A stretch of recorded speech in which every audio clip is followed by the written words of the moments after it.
আসসালামু আলাইকুম। আশা করি সবাই ভালো আছেন। গ্রিন এনার্জি চ্যানেলের পক্ষ থেকে সবাইকে জানাই স্বাগতম।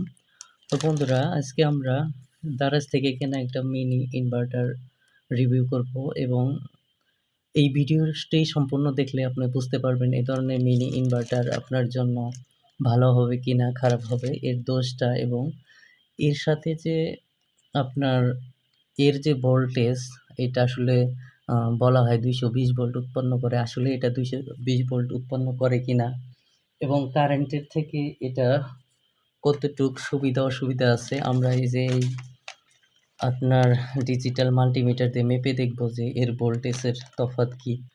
তো আসলে এটা আমাদের ব্যবহার করা উচিত কিনা, বা কী ধরনের ডিভাইস ব্যবহার করলে আমাদের এ ধরনের মিনি ইনভার্টার, বা শুধু এই ধরনের মিনি ইনভার্টার না, যে কোনো কম দামের ইনভার্টার ব্যবহার করা ঠিক হবে কোন ধরনের ডিভাইসের জন্য। তো সেই নিয়ে আজকের আমাদের ভিডিওটি। তো সম্পূর্ণ ভিডিওটি দেখুন। তো বন্ধুরা, আমরা প্রথমে এটা একটু দেখে নেই। আমি এর আগে একটু খুলে নিয়েছিলাম এটা। তো এখন আমরা দেখব এর ভিতরে কী আছে। তো বন্ধুরা, এটাই হলো সেই ছোট্ট মিনি ইনভার্টার। এটা 400 টাকার 385 টাকার মতো নিছে। টোটাল খরচ হয়েছে আপনার 551 টাকা। অর্থাৎ এখানে 143 টাকা আপনার ডেলিভারি চার্জ এবং 20 টাকা ট্যাক্স আছে। ক্যাশ অন ডেলিভারিতে এখন 20 টাকা আপনার ফি নেয় ক্যাশ অন ডেলিভারির অপশনে চলে গেলে। তো টোটালি 591 টাকা 51 টাকায় এটা কেনা। তো এখন আমরা দেখব যে এটা আসলে আমরা ব্যবহার করতে পারবো কি। এর জন্য এর ভিতরে এই কাপড়ের বক্সের ভিতরে একটা আপনার নির্দেশনা দেওয়া আছে এদের যে কোন ধরনের ডিভাইস ব্যবহার করা উচিত আর কোন ধরনের ডিভাইস ব্যবহার করা উচিত না।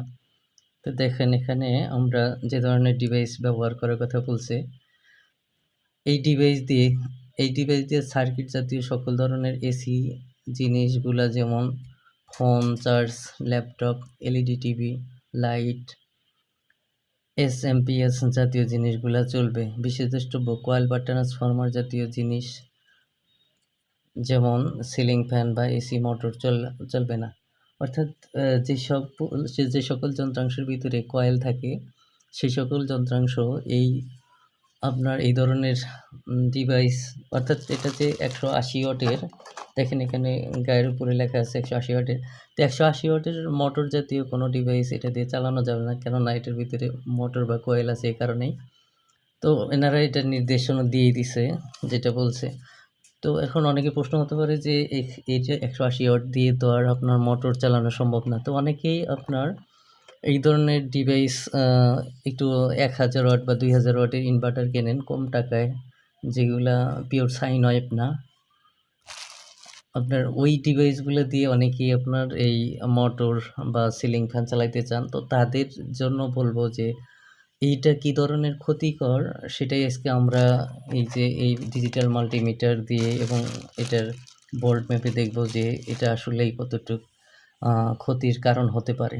তো বন্ধুরা, প্রথমে আমরা এটা সংযোগ করে নেব আমাদের সোলারের সাথে। তো আমরা এখানে দেখেন, আমরা সোলারের তারের সাথে একটু সংযোগ করে নেই।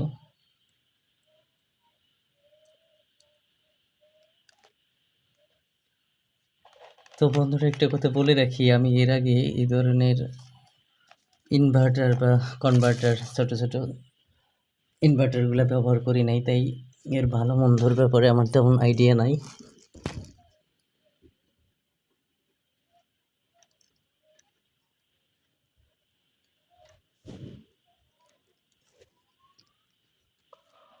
তো আমরা এটার সাথে মাইনাসের কালো তারটা সংযোগ করে নেব। তো বন্ধুরা, এই কালো তারটা সংযোগ করার পর সাথে দেখেন এখানে একটা আপনার লাইট চলে আসছে। তো আমরা এখন প্রথমে এটা থেকে এই 180 ওয়াটের ইনভার্টার থেকে এর ভোল্টেজ কতটা স্টেবল আমরা দেখব, যে এর ভোল্টগুলো কি আসলে 220 ভোল্ট উৎপাদন করে কিনা। এই জন্য আমরা এই ডিজিটাল মিটারটিকে আমরা এসি অপশনে যদি 220 এখানে যেহেতু 200 ভোল্ট আছে, তো আমরা যেহেতু 200 ভোল্টের উপরে উৎপাদন করতে পারি, এই কারণে আমরা 700 ভোল্টে দিয়ে নিলাম। কারণ 200 ভোল্টের উপরে হইলে হয়তো দেখাবে না, তাই আমরা এটা করে নিলাম। তো আমরা এখন এটা দিয়ে দেখি।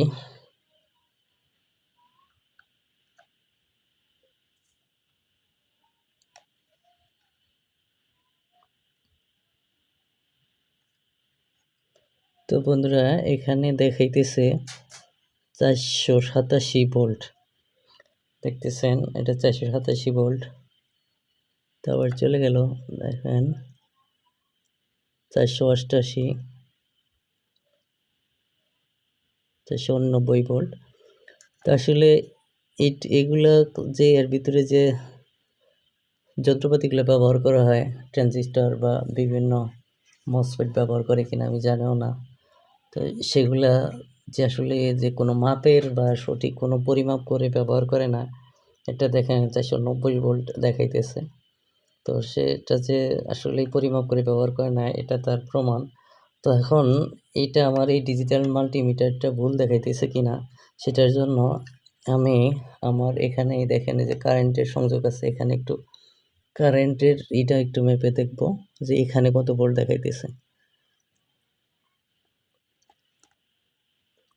দেখেন এখানে কারেন্টের ভোল্টটা 195, 194 ভোল্ট দেখাইতেছে।